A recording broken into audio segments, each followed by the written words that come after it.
Go Blue, everyone, on this special Monday edition. Will the new general manager of the Michigan football team be more aggressive with NIL? We're going to talk about it. Also, don't forget, Duke just defeated Michigan. What does that mean for Michigan basketball? And Texas picks up some of Michigan's former staff. We're going to talk about it all coming up next on Michigan Wolverines Live.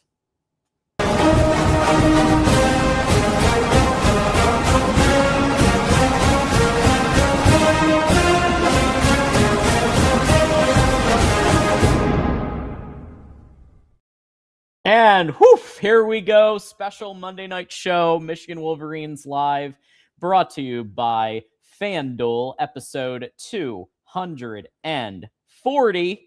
Boom, there it is.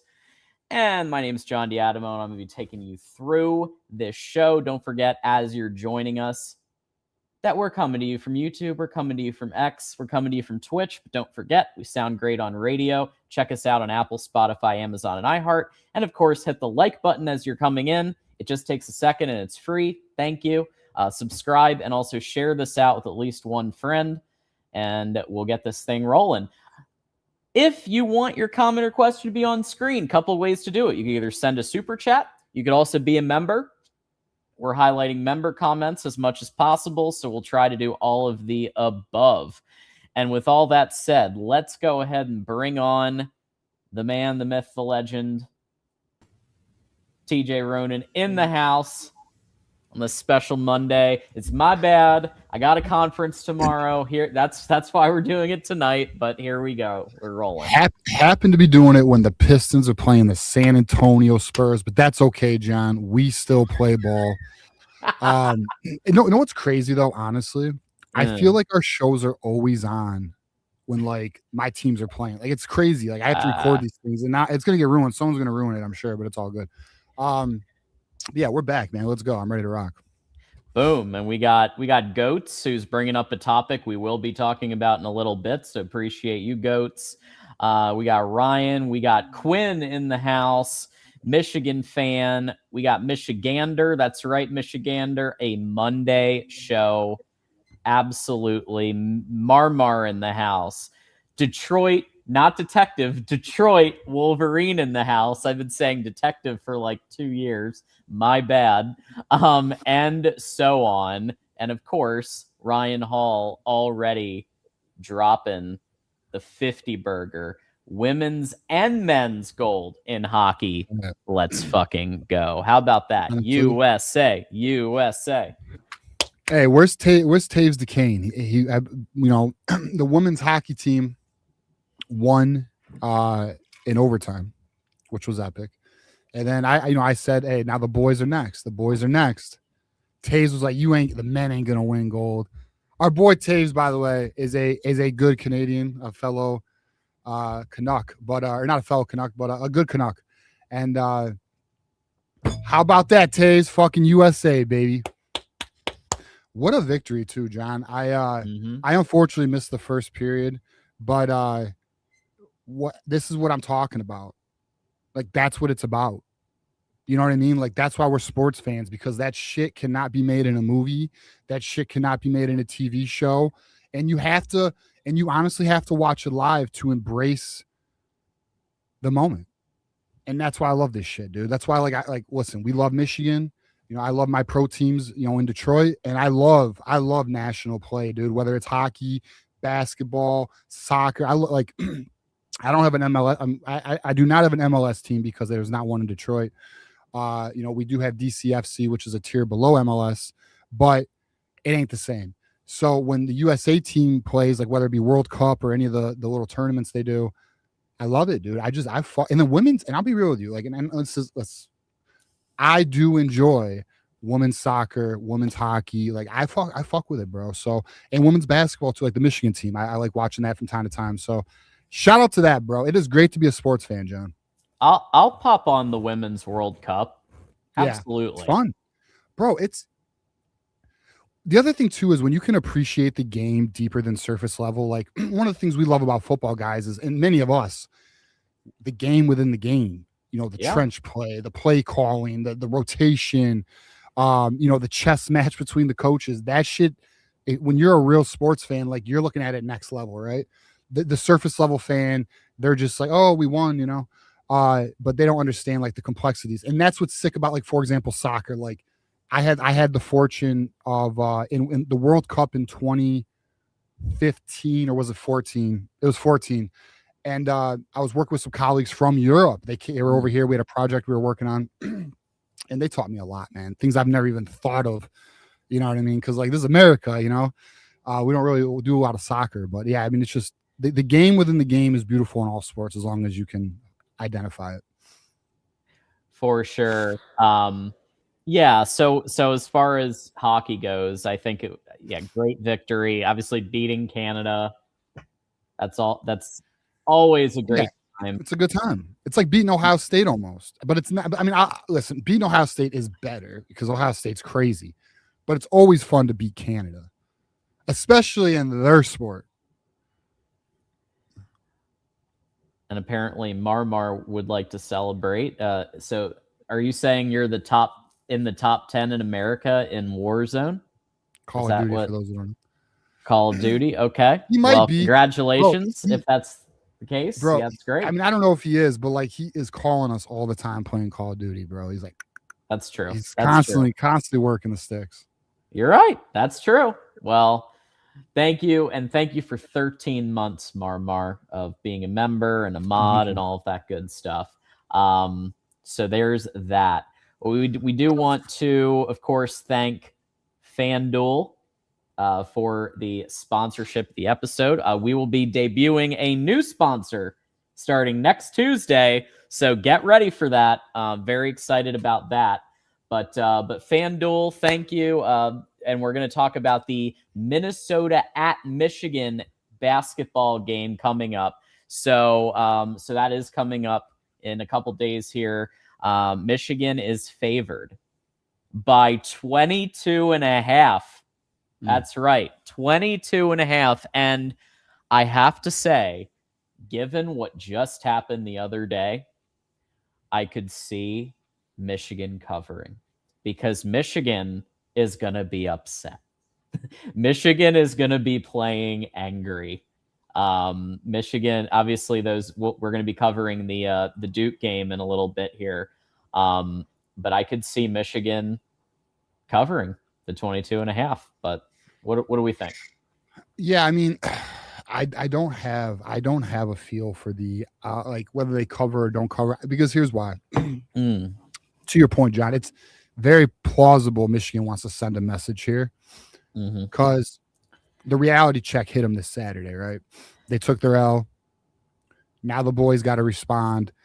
One would think your logic is right, but I'm curious how they're going to respond. I'm curious. Is it going to be a 22 point slacking? I don't know. It's a hell of a spread, man. 22.5 points, like that's the reality of how silly it is, right? Like the spread's 22. I'm going to go with the under. I think they could still beat them by like 18 or something, but 22 is a tough hill to climb. And I don't know how the boys are feeling. When you said what day is this game, John? So FanDuel has it on UTC. So let me just do a quick little search here. Because basketball. Isn't it true? Is this tomorrow night at 8:30 p.m. Eastern? Okay. Now, hold on. I should have been prepared for this. Let me look at our schedule real quick. You're good, but yeah, just in general, I just think that we're going to be coming out of this game ready to rock. How sickening is it? We're already number 3. We fell to number 3. We were just all right. So it's the Illinois game. So from my understanding, if we win these next 2 games, the Big Ten's ours. We win the Big Ten for the season. So, I don't. To me, it's survive and advance at this moment. I am expecting a win for Michigan. 22 seems high for me. I would take the under. All right. Well, there we go. You heard it here first. So bet accordingly, bet responsibly, and thank you, FanDuel, and we'll be watching tomorrow night. This is not financial advice. Yeah. Please do with this information what you will. Yeah. Michigander says, thank you for the 5. Losing to Duke is a good thing. The pressure is on Duke now. We now have experience for a Final Four atmosphere. Now we're in the easy East region. And I agree that it's better to happen now than in March, April. Better to do this now. Yeah, no, I mean, look, obviously we would ideally prefer the victory, but there is Dallas Fanatics back. All right, but there is. It's been a while, man. Mr. Campbell is back in. Yeah, it's been a while, bro. How you doing? Look, this is an opportunity to learn, right? This is an opportunity to grow. These are the tests that you need to win. Now, we all would like perfect. Like, we all would like undefeated season, number 1 ranking, up there with the best teams to ever do it. Unfortunately, that discussion's now out the window. But they could still be a great team. And it's on them now to learn. Like, they got to play on a neutral court. They got to play against a very good team. And now the reality is, too, they know they're not bulletproof. And sometimes you need to know you're not bulletproof, So I look at this as an opportunity, just as Michigander does. It's the right time, too. End of February, we're going into tournament season. And I'm sure Dusty understands, the right approach right now. Yeah, I think I think he'll be able to run load management and just get everybody to the point where they're ready to rock for March Madness. I think it's gonna be fine. Yeah. And Ryan is coming back here. Not to be a Debbie Downer, gonna be tough to overtake them in hockey. Talking about Michigan State. Talking about number 1. Is that what we're talking about right now? I'm guessing. I haven't looked at Michigan State's hockey schedule. Those fucking clowns. Because that's starting MSU, to get to MSU. Yeah. Who do they put? I mean, they got Ohio State. Maybe they could do something. Probably not though. Damn, is that the last? Hold on. How many games they got left? Okay, let's see. They got Ohio State and Minnesota. What's Minnesota doing this year, though? I haven't even kept up on that. Minnesota's typically a good team, but they might not be this year. Let's go Big Ten high ice hockey standings. Let's see. So, damn, Minnesota's having a down year. Ain't that something? Ohio, yeah, all right, he's right. Ohio State and Minnesota are at the bottom with Notre Dame, where they belong. You never know, though. It's hockey, man. You just got to get a team on the right night, and things can happen. Ask Canada. Facts. And we actually have, there was a comment made that, let's see if I can find it, that kind of leads to our first topic here. So there is a question, and of course, I didn't star it, but there was a question about the GM, Dave Peloquin. So talking about, maybe he wasn't as involved in NIL at Notre Dame, and I can't find it now. But thank you to whoever put that comment out there. And that is kind of our not breaking topic, but it is a topic that Michigan last week has hired a new GM, and it's not who we thought. It's Dave Peloquin, who had been at Notre Dame and had worked with every single Notre Dame coach this century. So he's very ingrained with Notre Dame. Director of player personnel from 2004 to 23. Also was director of football development for part of that. From 23-25, he was assistant AD and strategic initiatives. Mm-hmm. And on top of that, he has most recently been general manager of the agency Athletes First. So he deals with NIL. He's very good at knowing what's happening with NIL. He's got connections to a ton of different types of agents. So the comment about NIL, no, he knows NIL. The question is he going to be more aggressive than we saw with McGee? And I asked this question to Chris Ballas, who told me he doesn't think so. And actually, he believes McGee was pretty strong with NIL. So I wonder what we're gonna see here, but I do expect at least a slightly different approach. What do you think, TJ? Yeah, I mean, I'm intrigued with it. Look, the resources are good. That's in a healthy place. There's a renewed commitment from donors post Sharon Moore. That's for sure. That's not hearsay. That's for sure. And that's what I talked about on Thursday last week. Is the one thing we don't know. On paper, this looks like a GM who should be successful at his job. He has all of the requirements needed to be successful, but he does not have time on task in this role. And we do not know his philosophy yet. And that was one thing I said, on Thursday, is like, we don't really know his approach. We don't know his philosophy. I think it's interesting, Chris Ballas. And again, shout out and respect to Chris Ballas. But I think it's interesting that he felt Sean McGee was aggressive because, like I mentioned, last week, Tuesday, that the individual I spoke with kind of challenged me on the cap, the self-imposed cap theory. Like, he challenged me on it, and we kind of discussed that a little bit. But listen, do I agree? And we were talking about this before the show, John. Do we agree that there were clearly moments where Sean McGee was an aggressor? Absolutely.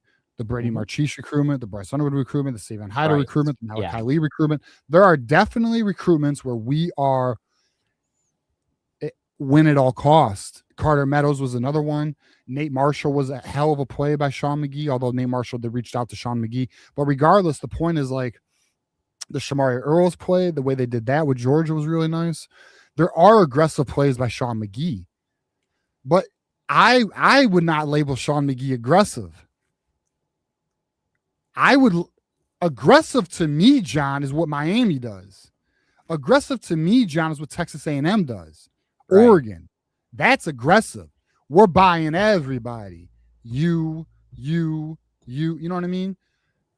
I think, Sean McGee had his moments of aggression, but I think I would argue he was fairly conservative in his approach. And like the whole like self-imposed cap thing, like, I know I got challenged on it, but the linebacker situation is like, it's real. Like, I understand Michigan had a number they were unwilling to go over. They valued the player less than the player was getting in the market. But like the housing market right now, which many of us would agree, quite an expensive market in 2026. It's the fucking market. Like, if you need a house, like if I get married and I got a kid and we have a kid who's ready to go to school, John, I don't have it can't be. What am I gonna do? Not get a fucking house? Like, it's the market. So am I not gonna get a linebacker because the linebacker's a bit pricey this year? I mean, I don't know. Gotta do it. Yeah, like, there comes a point where it's not overvalued. It's the market. Now, I don't disagree. There's somebody watching like, you fucking idiot. You dumbass. You're supposed to time this shit, bro. You want to time the market. You want to get the dip. Look, what I'm saying is there comes a point where our linebacker room, and it's even more depleted now.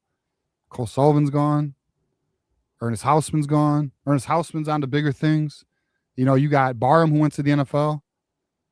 We have an unproven room. A freshman wasn't going to solve it, but to recruit the way we have the past two cycles, and I know we got Nathan Wasu-Boateng the year prior, it's a dangerous game, in my opinion. Dangerous game. And I would argue that's not an aggressive GM. Yeah. I do think it remains to be seen, because I don't know Peloquin's kind of body of work at Athletes First. I know that he spent a long time with Notre Dame. But I will say this, on the positive front, what does impress me is that Whittingham isn't just picking his people. He isn't just sticking with the Utah crowd. He is for some of them. Like I think it's completely fair to bring in the guy who executed a top 5 offense for you this past year. I think it's completely fair to bring in a top 5 O-line coach in the country. I think it's completely fair to bring your strength and conditioning guy over, because that's something that most head coaches that have experience do. It was widely rumored that when Urban Meyer was considering going back to college, Mickey Marotti would have to go too, because otherwise, if he isn't coming, it's not the full experience. So there's some that I completely understand, but I do love that he picked a D-line coach out of his circle and that he picked Peloquin out of his circle, right? Because obviously he's been ingrained with Notre Dame. So I do think that shows that he's willing to not just settle for his guys. And I do like that. Yeah. That we're trying something a little different. Yeah, agree. No, listen. All right, here's my thoughts. I think we're going to be happy with him. And I think the donors, and someone made a comment, well, the donors have to approve before moving forward. You ain't wrong. Mm-hmm. I'm going to tell you right now, the donors have a lot more power than maybe some know. The donors tell Ward what to fucking do. Sometimes, not all the time. Okay. So yeah, I don't, clearly there is an agreement and listen, I think it's a very nifty play. I think to go for somebody who is on the other side of NIL with personnel experience in this climate, it looks to be good. Now, again, philosophy is everything, like this is going to sound crazy what I'm about to say, but fuck it. Everyone who goes to Harvard ain't smart, bro.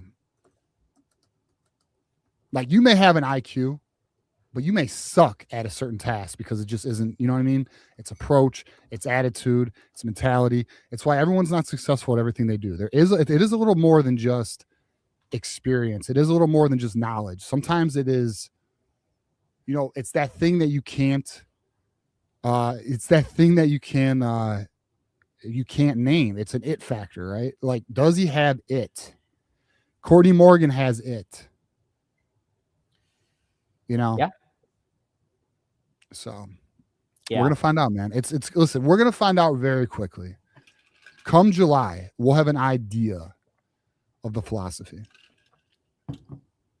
Yeah, and I also think that it was smart not to do this on December 26th, or right, like he kept McGee for the interim to essentially to prevent a tectonic shift, which I think that was smart too. Like, okay, we'll retain some people for the time being, and then we'll go from there. So I like that move. I think what remains to be seen is, like, he hasn't really been a GM in that role, in this exact role, right? Because at Notre Dame, he had some different titles, but like director player personnel was a main one. So I think that there are GM duties, but he hasn't had the official GM title until this athletes first division. And so that has been where he has had a GM title. So, I think he's got some NIL ties. I think he knows agents. I think he's obviously spent some time in this new era. But I do think it will remain to be seen. And I do think I do think it might be an upgrade, but we'll need to wait and kind of see the results. We agree. Of course, they're going at you for Jared Goff again. I see, bro. It's gonna be we're gonna need this on this debate is gonna keep raging. You would think people would learn when I called Curt Cignetti far before many others. You think they trust your boy? Like you think they trust my eye for talent, bro? Like Goff is gonna get us a Super Bowl, boys, and I'm gonna let y'all back on the party train when that happens. Y'all hating right now. Y'all don't understand that Jared Goff is a top 5 quarterback in the effing league. He just needs a line. Give him a line. He's top 5 quarterback. You'll find out. You gonna learn. You gonna learn, Johnny. Love it. Hating my boy Jared. Hating on my boy Jared. There you go, Ryan. Exactly. New GM, we're going to see. Only time will see how it goes. And I do think there's something to be said for the amount of experience he has. And it's very clear that he has it. I think it's also interesting, this kind of team of rivals. If anybody's read that book, Team of Rivals, by Doris Kearns Goodwin, anybody who's a history fan, it's about how Abraham Lincoln brought together the people that he had been running against to create a government, right? And so you got a Notre Dame guy, you've got a guy that worked with Urban Meyer as the head coach. You have they're kind of cobbling together people that in the old era, I don't think that they would even think about doing something like this. Like, these aren't Michigan men. So I do think it's interesting that they, like, now all of a sudden Urban Meyer is like a silent advisor to the Michigan program. Like, the how things change in just a few months. Okay. We talked about that when they hired Kyle Whittingham. Yeah. And we talked about the Urban Meyer impact. They laughed. Boys, Urban Meyer wants Kyle Whittingham to get a national title. Urban Meyer and Kyle Whittingham are very good friends. It is my opinion, I could be very wrong here, but I have a feeling that Urban Meyer, I think, in my opinion, the Sean McGee play was an Urban Meyer strategy. Because Kyle Whittingham's never gone into a program before. He stayed at Utah. He doesn't, I feel very, this is assumption. But I feel, because you want to know a coach who has gone a few places, John? Urban Meyer. He understands the transition. And we all know that there's definitely a learning curve when you go to a new program, the do's, the don'ts, the best approaches, especially early on. I believe he leaned heavily on the guidance. I mean, he probably has another coach that he's, picked brains on, but Urban Meyer, as much as we didn't like him, I mean, I respect the fuck out of Urban Meyer, though. Yeah. Always have. Don't like him, but but respect him, sure. Listen, I like Urban Meyer more than Ryan Day. Yes.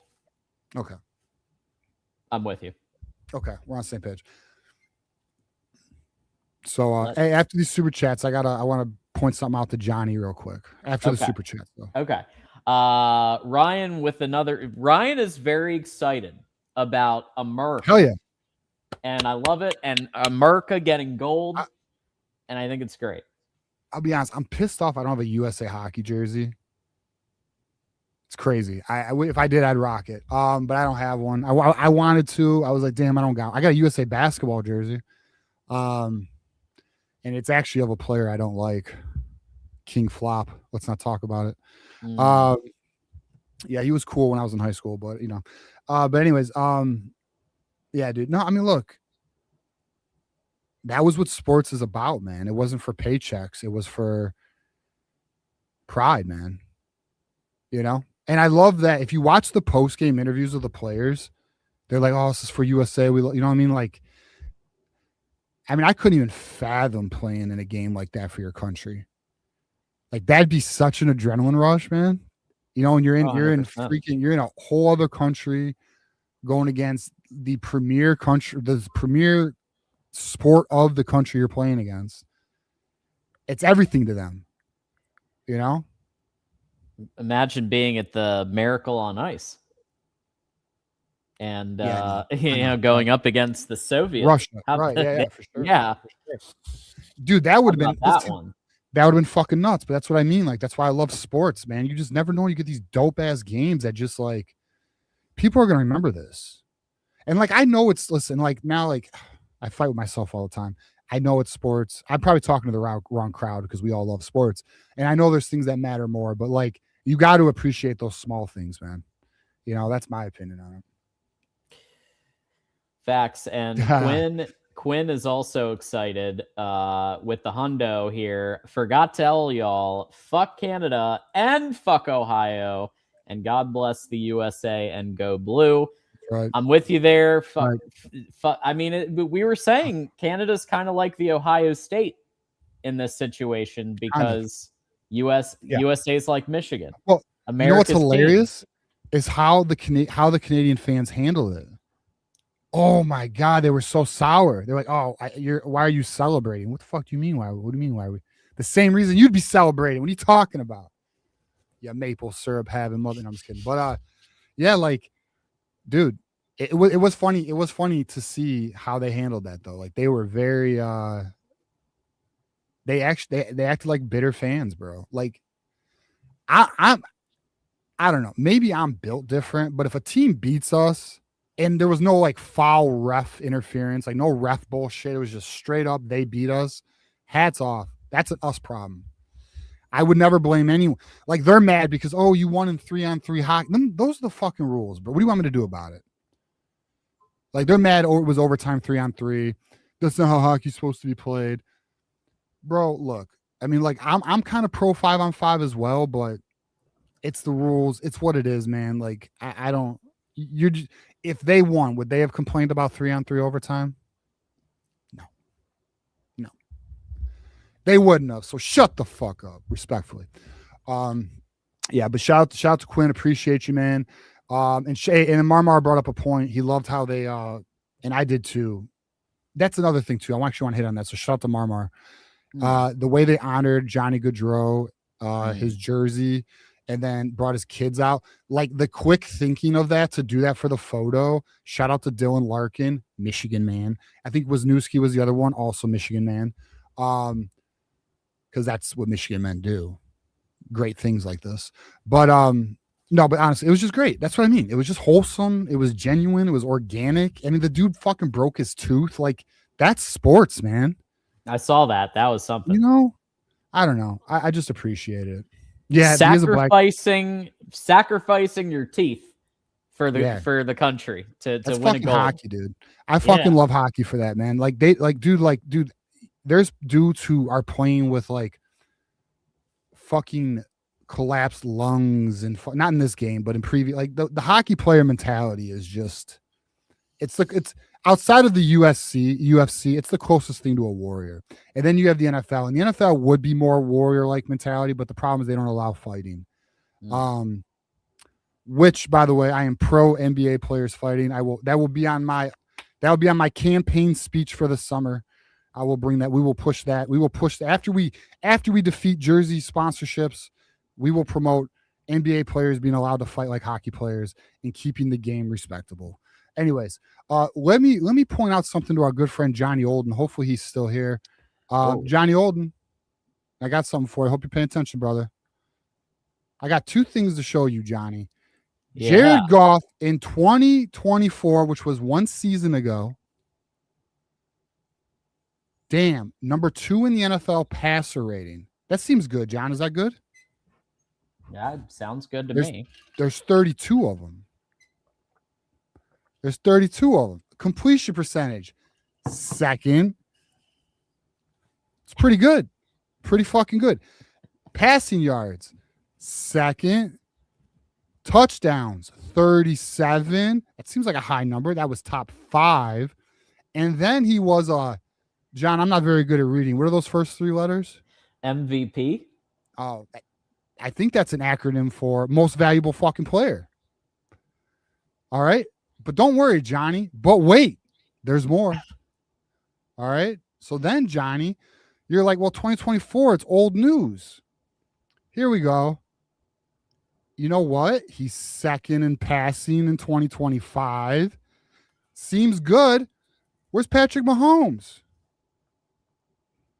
I don't even see Patrick Mahomes. Where the fuck's Patrick Mahomes? 12th. He's not even top 10. Thought he was good. That? Look at Josh Allen's 11. Damn. All right, you're right. Yards don't matter. What about touchdowns, Johnny? Hey, he's second, bro. What? Is that good, John? Is second good? I mean, first is obviously great, but second seems good. Seems good. Second seems pretty great. Yeah. Seems pretty good. Seems pretty good. Let's look at completion percentage. Where's he rank? 5th. Wow. He's 5th in completion percentage. Where's Jared? Where's Patrick Mahomes? Where the fuck is Patrick Mahomes? Why am I always losing Patrick Mahomes? Because he's kind of all over the 28th, and this is your king? I'm not even saying this is Johnny's king. He got did he get injured this year? Apparently somebody's commenting that. Let's see. Well, completion percentage, you should still. Let's look at game log here. Nah, it looks like he played Cap space different than drafted at Jeremiah Love. So with that, shut up, ESPN. How do you think? With the cap space? Look, Yeah. I think. Whoa, hold on. Look, if you're talking about the free agent market, what positions? There we go. I took care of it. It's fucking weird. All right. So it looks like he played in 1, 2, 3, 4, 5, 6, 7, 8, 9, 10, 11, 12, 13 games. So not the full 17. But what about completion percentage? What's your excuse to your king? All right, now, and don't tell me he didn't have weapons, because he did have weapons. All right, then let's look at rating. That's funny.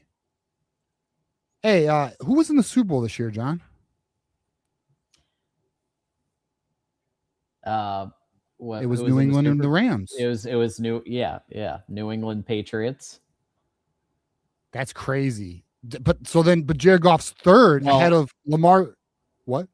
Patriots and Seahawks, but oh yeah, it was Seahawks. You're right. I'm tripping. Whatever. Matthew Stafford's still MVP. Earlier. He's GOAT.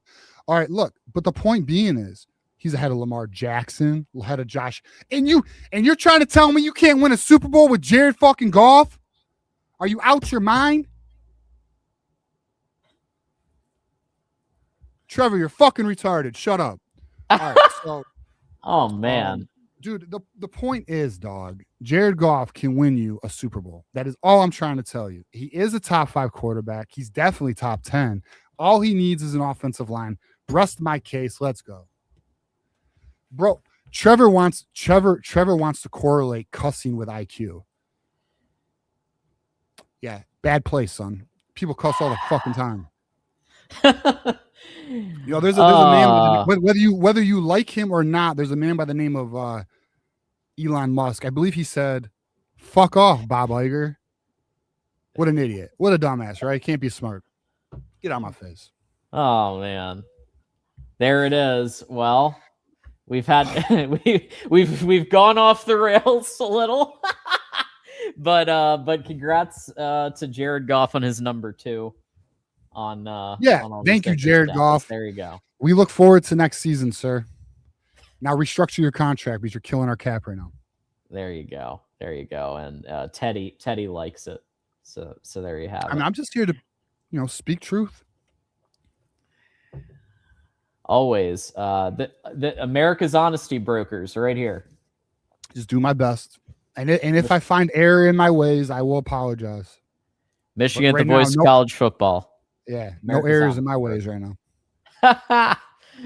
There you go. By the way, if you want to support America's Honesty Brokers, and you want to be a part of our squad, you can be a YouTube member for just $2.99 a month. These fine people below on the ticker are Connor Stallions Espionage members for $9.99 a month. Check it out. Get the emojis. They're fun. Ryan just did one right there. It's just a great time. And we love it. And we'll have our next hangout soon. I have a few days of travel coming up here. And then we will get our next members get together underway, I promise, when I get back. So there's the link. Get on in there. Become a member. And thank you, Ryan. Oh, how about the timing on this? Ryan has just gifted 5 people, 5 lucky souls, have been gifted a Those Who Stay Will Be Champions membership. And let's see if I can find out who they are real quick. It's Johnny. So there you go. Todd Vandersis, Keel has a gifted membership for Menace to Sports. Eric Shuitt and Jay Cannon. So congrats to all 5 of you. Those who stay will be champions. Even a Buckeye sneaking in there, but you know what? It's random. So there you have it. And there you go. Quinn encouraging people to support and to sponsor. And Quinn is the man. And let's fucking go. I appreciate you. Okay. So thank you again to Ryan. And let's get a move on to this other topic that we have. And that is the recent move of Texas and Steve Sarkisian to hire 2 of our former coaches, tight ends coach Steve Kasula and special teams coach JB Brown. Notice they've been hired as analysts. They're not being hired as head of special teams. They're not being hired as offensive coordinator or even tight ends coach. They're being hired as analysts. And it again, note, I try to ride the line between disrespect and everything else, but you know, I have called the old coaching staff a MAC level across the board coaching staff.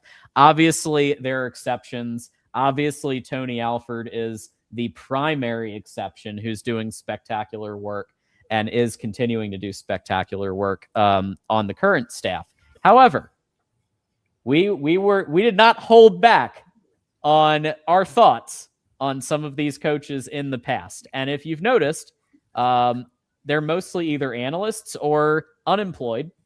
And so what do you think that means? What do you think? What do you make of the fact that really it's Chip Lindsey and Esposito, and I'm trying to think of, there's like one other who got hired as a actual staff. Everyone else is an analyst or nothing. So what do you think that means? Yeah, I mean, well, for example, here with Steve Kasula and JB Brown, I mean, JB Brown is a special teams. And like, why? First of all, one could argue, well, the timing of the firings, which they were let go pretty early, end of December. So it wasn't like it was completely off the normal schedule of the coaching carousel. Look, in my opinion, this tells you what you need to know. They were never position coach ready. Now, Steve Kasula at a lower level school probably could find a position, but mind you, he was a coach at UMass. Steve Kasula. Yep. You know, and JB Brown, I'm surprised. I'm very surprised that a school would pick him up to be a special teams analyst because he did everything in his power to make our special teams terrible. Freaking my guy, what's our guy? Combs. Kerry Combs. One game already saw a difference in special teams. 100%. Oh my God, it was night and day. Which is disgusting. Well, it's great, but it's crazy at the same time, which makes it disgusting. You know, all year we had to deal with that shit. So whatever, good luck to them. But I think it's telling that they're not true position coaches, you know, and like Steve Kasula, who was a tight end coach, how the tight ends play? They dipped quite a bit from 24 to 25. 24? Right. Well, great. Loveland. Yeah, exactly. One would argue, well, you have Colston Loveland. Okay, but how'd Marlon Klein develop? Where was the production? We know the offense. We know the tight end position can produce. Yeah, it is telling when Zach Marshall comes in, and he hasn't been the starter. He comes in the Washington game and tears it up, and it makes you wonder where's the player evals. And that's what makes me the most excited, TJ, about Whittingham, because I don't think you're going to see if a player, I'm hoping anyway, and I'd say it's even a belief that we're not going to see as many examples of why wasn't this player playing 5 games ago? Like that happens so often in 24 and 25 where you saw a player who was not a starter, but the other player had an injury. And then the other player comes in and does better. And what I'm hoping is that now that you have an experienced staff who knows what they're doing, there won't be as much of that. But I do think that's an indictment on Steve Kasula. I think that's an indictment that Zach Marshall comes in after multiple games where he's not starting, and they're trying Hogan Hansen, who's kind of injured, and they're trying Marlon. They had Marlon Klein in the first game. Couldn't develop pre-scoring. Couldn't develop pre-scoring. Who's a top 100 player. And Jalen Hoffman, obviously, and Max Bredesen are blockers. Yeah, he had a great spring game. Yeah, it's a great spring game. Yeah. So the point is, just maybe they need to remember who Steve Sarkisian coached under. A guy named Nick Saban. And what was Nick Saban famous for? Rehabilitating coaches when they didn't have a great last stop, bringing them in as an analyst. Yeah. But these aren't that. So that's a good ass point, though, you just made, John.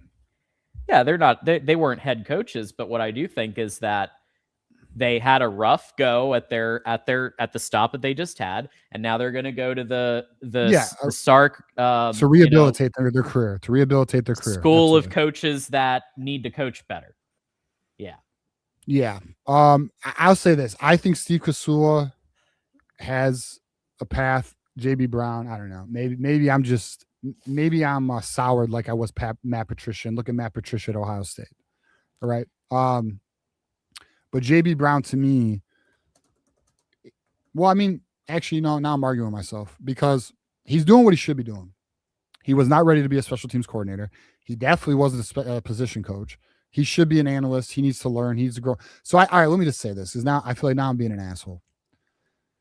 They're doing the right thing for themselves, right? Like you're taking a position where it's less responsibility. It gives you opportunity to learn and grow. And the ability to repath your career, right? Now going to Texas. I mean, I'll tell you right now, good fucking landing spot for them, though. Texas appears to be in a good spot. They got resources. Mm-hmm. Like that's not an environment where it doesn't have what you need to succeed. It does. Mm-hmm. Now it's up to you to execute, right? So good on them, but I do think it's telling no school grabbed them to be a position coach. Yeah. Now, actually, now let me argue with myself again. I just thought of a counter argument. Okay, go ahead. Maybe they're like, well, I don't want to go to a smaller school. I want to go to a big school. Maybe they wanted to go to a Texas. They don't want to go to a UMass. They don't want to go to a group of 5. Maybe there were group of 5 offers we're unaware of. It's potentially possible. I'm not saying it's not. But end of the day, it's potentially maybe they're betting on themselves. Like maybe they're thinking to themselves, like, I want to be at a premier program and try and climb the ladder at Texas. I can understand that logic. I can't fault them for that. But I'll just say this. I don't think they were good. Don't. Yeah. I mean, if they were, they'd be hired as a position, as a paid, full-time position coach as opposed to an analyst. That's right. So with that said, obviously wish them the best, reasonably well if we're playing them. But aside from that, Teddy has gifted another 5. So not to be outdone by Ryan. Thank you, Teddy said, I'm going to drop some gifted membership. So congrats to Ty Black, Casey Schulenberg, Michigan CFB lover, Andrew Hayden, and friend of the network, Iowa fan, Erica Goldberg has been listening in apparently because she just got a membership. Haven't seen her name in a second. Great that all of y'all are here and all of you are members now. So very cool. Ryan asks with the 20 burger, and this is actually an excellent question that I tossed around making a topic, but I thought, we have been talking about the offense a lot, but Beck did have a talk, and how did we feel about the offense after Beck's talk the other week? And I think the one central take-home point from that for me was we're going to adapt the offense to the personnel. Yeah, we're going to we're not just going to do a Rich Rodriguez. I'm going to bring in a spread, force it. We don't have the people, and it's going to be a dumpster fire for a year or two until we get everything the way that we need it. And so that's not happening here. Beck Whittingham said there'd be more 11 personnel, but what Beck has said now repeatedly is that they're going to adapt to who they have. So there may be some more 12 than he's used to calling, but because of how heavy our sets were in 2025, there may be some of that carryover. So what say you on that in the offense? Well, he does run a lot of 11 and 12 personnel. The biggest thing for me is we actually have what he wants in his offense. You have the dual threat quarterback already. They love the dual. Utah has always, and I know Jason Beck has only been there a year. He was at New Mexico a year prior, but they love the dual threat quarterbacks at Utah. They love, having a versatile, like, look, we brought in JJ Buchanan. Well, he worked out well at Utah. You don't think he's gonna work out well here? I'm very high on JJ Buchanan. Very high on JJ Buchanan. I think he's like being slept on a little bit. And then you have Andrew Marsh. And Jamie French. Yeah, Jamie French. And dude, like, I just feel with the art, I listened to Isaiah Hull's video today. His first topic. It wasn't like he said anything too revealing, but one thing that I agree with is like, so prior to New Mexico, Jason Beck was at Syracuse. Didn't have the great run there. It wasn't like the best production or anything. Goes to New Mexico, has a top 5 offense, then gets promoted, or I guess promoted is not the right word, but then he then goes to Utah, plays against tougher competition, and then duplicates it. Another top 5 offense. So actually, since watching that video earlier today, I was thinking, where do we think this offense is going to even be ranked? Where do we think it's going to be in total yard or total offense and scoring? Because Jason Beck was top 5 and top 6 respectfully, I believe, in both of those. My hope is a top 30 offense, but what if he surprises us? What if it is a top 10 offense? That would be maybe the biggest offensive turnaround in history in 1 year. Yeah, I don't know. Maybe. At least this decade. I mean, I guess Indiana would be the counter argument of like, okay, well, look at what happened at Indiana from 2024 to 2025. And then obviously from 23-24 and then the Signetti run. But I do think that I think top 30 would be very reasonable, because that would be a major step in the right direction. And if Michigan has a top 30 offense with the defensive pieces that we have too, apparently a lot of people say Jay Hill is a major part of the BYU success. People talking about Satake, the coach of BYU, but really Jay Hill. A lot of people are saying it's because of Jay Hill. Yeah. So if that's the case, then you only need a top 30 offense to get to the playoff. Agree. Now, all right, let's ask that question. Where do we think the defense is going to be ranked? I think it's going to take a step back. I think it's going to be now the defense was ranked, I believe, either 19th last year, I think. Now, when I say step back, I don't mean a drastic one or a major one. I think we're looking at a top 25 defense. And the only reason why I say that is because you all know I'm very hesitant of our front 6. That's one of my reasons. And also Jay Hill has not gone against Big Ten offenses.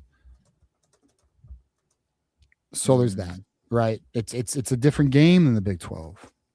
It's a different game than West Coast. Right. It's a little more physical. Now, it doesn't mean Jay Hill cannot adapt, but it's not even that Jay Hill is not, to me, it's not even that Jay Hill isn't accustomed to Big Ten play. It's that I don't know if we have the fucking Jimmies and Joes to be a top 15, top 10 offense. Or I'm sorry, defense. That's so, like, do I believe there's gonna be an improvement offensively? 100%. I really do. And now I want to say top 40, but Isaiah Hole made me think maybe it's top 30. I mean, I'm hoping. Defensively, I'm at top 25 right now, but I want to be wrong as fuck because I love a good defense, man. I really want a top 10 defense. I don't think we're going to get that this year, but it's got to be at least top 20. I mean, to achieve the things we want to achieve. Yeah. Absolutely. Yeah, I'm thinking top 30s in the. How about this? I mean, what if it's just balanced? Top 30s in the offense, top 30s in the defense, instead Still be a of. playoff team. I will take that over One what dominant. we have been experiencing, which is like top 100 offense, and or in the That's true. passing offense is top 100, and then in the 20s on defense or 10s on defense. I would rather it be more balanced. Yeah, and Michigander makes a great point. He's not wrong. He says Jay Hill takes the ball away better than anyone. I think our secondary will be better. We will be fine at linebacker. It's just the interior defensive line. I mean, you're not wrong. Jay Hill runs what I call a chaos defense, which causes turnovers. It disrupts offenses, and he has a good track record of that. Where's the strength of this defense? The back end. I mean, on paper and what we know, it looks to be the back end of this defense.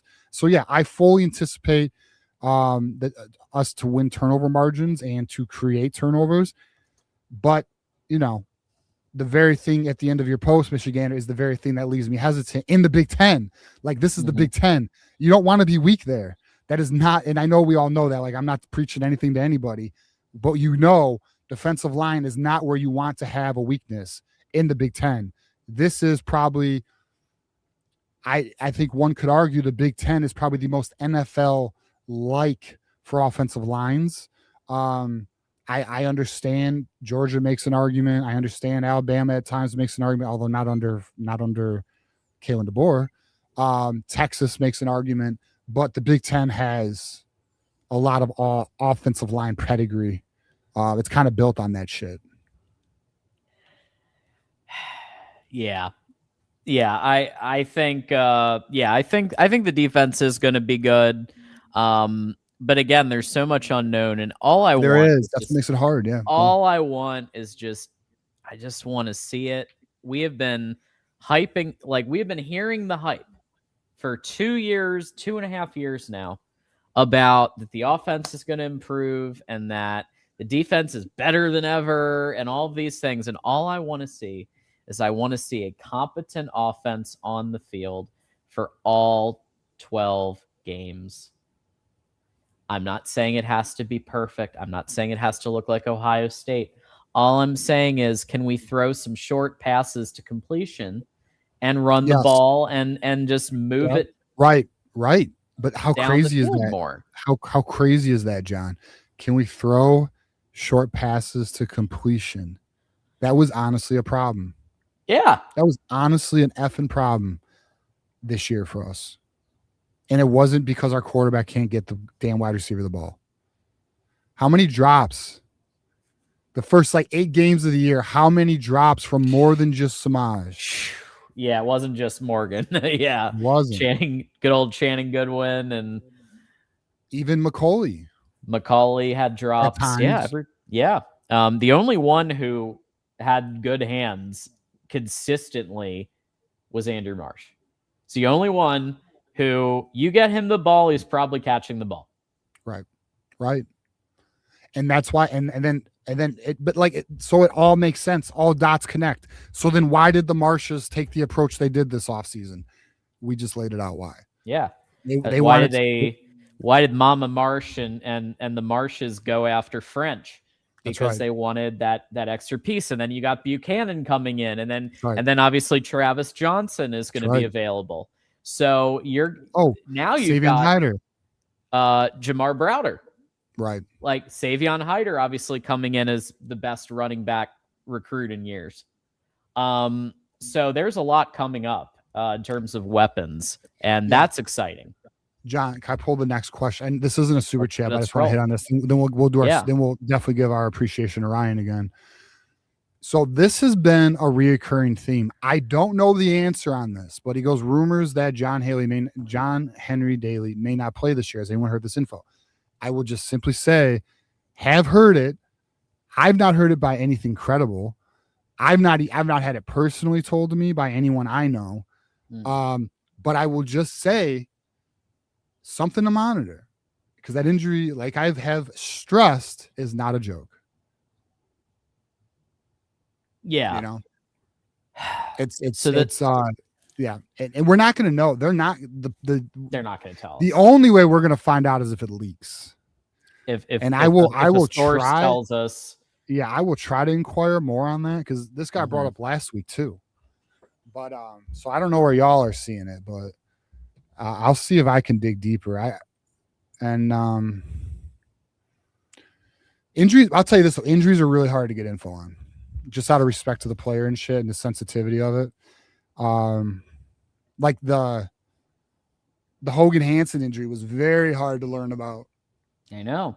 The fucking Savion Hyder injury. Something. The Savion Hyder injury. Or how about the Mikey Keene injury? All of it was tough to get info on. So whatever. We'll see. We'll monitor. It's something to be aware of, though. Yes, we'll be, as they say, monitoring the situation.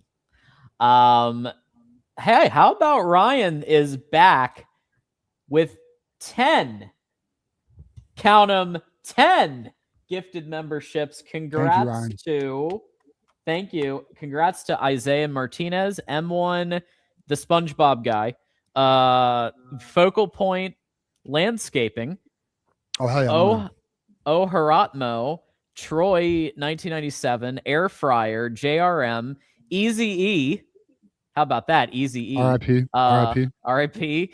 Jane Mo and Shrek. J-Mo. What's up, J-Mo? My man. So congrats to all 10 of you. Hit refresh. Enjoy your emojis. That's awesome. Courtesy of Ryan. Dallas Fanatic wants a membership, man. Well, just keep sticking around. It'll come. Keep sticking around. That's what'll do it. You keep sticking around. Like Keel is in the background somewhere, and that's why Keel got a membership. So hey, anything's possible. Ohio State fans are getting them. Maybe a Notre Dame fan will get one. Tree Dog was savagery. You savage, Tree Dog. Oof. Tree Dog, we got to link. Tree Dog, we got to link up at the spring game, brother. Let's make it happen. Thank you. So Easy E thanking Ryan there. Very nice. And also, it does help. It absolutely helps. Every single thing that you do helps. Thank you. Everything you've done since day one helps. So thank you. Yes, it all helps. And we all appreciate it. And thank you to Buzz. I haven't seen this person. Have you? I don't know if you have, but if you're a new watcher, thank you. If you're existing watcher, whatever, appreciate the compliment. Thank you for that. And let's go ahead and hit the final topic tonight, which is, that's right, folks. Michigan basketball did have a bit of a setback the other day when Duke did defeat Michigan 68-63. It was a tight game. It was a back and forth tight game. And even though our guys weren't playing their best ball, and even though it felt like the refs were against Michigan and somebody might have sprayed the rim of the basket with WD-40 because nobody could shoot, it felt like every shoot attempt was bouncing off like somebody sprayed it. Not actually throwing that out there, but maybe somebody might want to look into that. But with that said, what do we think is next? Does Michigan take this loss and rally? How do you think they're going to answer now after this? Hopefully lock the fuck in. Like, this should piss them off. I mean, like, the boys might have needed it. I mean, clearly, obviously, the outcome's the outcome, but you know, Yaxel, who I am a big fan of, and hope the Pistons are able to draft him. But you know, there was some cockiness. You know, it comes with the territory, though. When you top dog, you puff your chest out a little bit. You run shit, you know. But the truth is the team needs, like I mentioned earlier, a reality check. This was your reality check. You got smacked in the face. You took a loss. How do you rebound? How do you recover? I mean, Dusty, you know what's crazy is like secretly Dusty May probably loves it. He's like, good. Right before tournament season, I got their attention now. Right? This is Dusty's opportunity to get their attention. Like clearly we got things to work on. Clearly we're not good enough. I know you've been beating teams by 20, 30, 40 points, and the spread for Tuesday's game is 22.5 points, but you're not as good as you think you are because we just lost, right? Now, of course, Dusty's not going to say it in those words, but he's going to say, look, we got things we got to work on. We got to get better here. We got to get better there. And the boys are just going to stay working because the other thing, too, is the light is at the end of the tunnel right now. We have just a month and a half of college basketball left. That's crazy to think about. So now's the time. They got to lock in. So what's good is we have a few games. We have a few games here.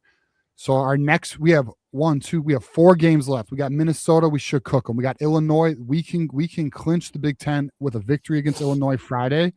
Then we got at Iowa. Of course, it's on Peacock because NBC hates us. And then the final game of the year, which is I'm actually very happy is the final game of the year. Usually is the final game. We got little brother who is still upset.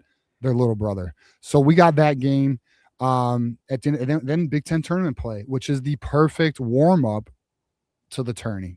And it bums me out that like I put on like a last week I kind of made a call to action. Like if you're not watching this team, you need to watch it, appreciate this, and hopefully Saturday's game did not spoil the year, right? Hopefully, like, you know, you're not turned off by Michigan basketball because the outcome was not met. Some people are like that, John. Oh, I turned it on and we lost, and now I'm not watching no more. No, I promise you, enjoy the ride, enjoy the journey. You know, here's what's fun too. This basketball run's gonna lead us into the spring game. Yep. So let's enjoy it, man. Yeah, I mean, this is the time. You know, like Michigan is doing very well in basketball. Obviously, this was a loss, but it was a loss to a top 3 in the country team. It was a loss in February. And now how do you respond? How do you bounce back? How do you answer adversity? Because Michigan hasn't had much adversity.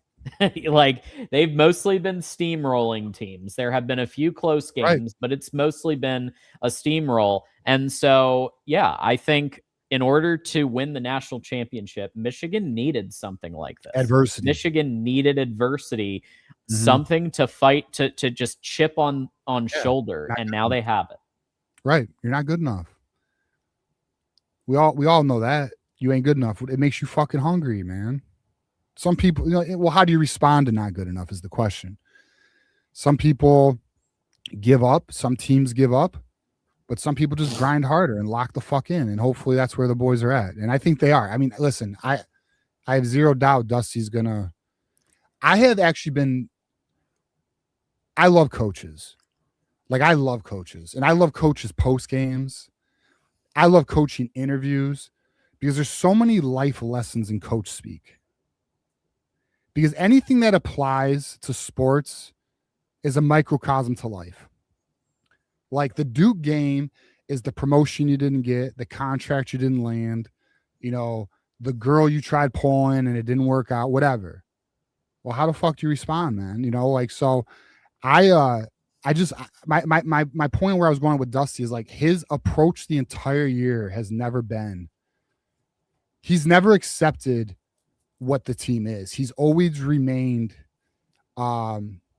neutral. Like his post, like if you watch his post games and the players are all acting wild behind him or goofy, he's just even keel, man. Like he'll smirk, he'll laugh, you know, he'll smile, but he's all focused, dude. Like he is the right leader.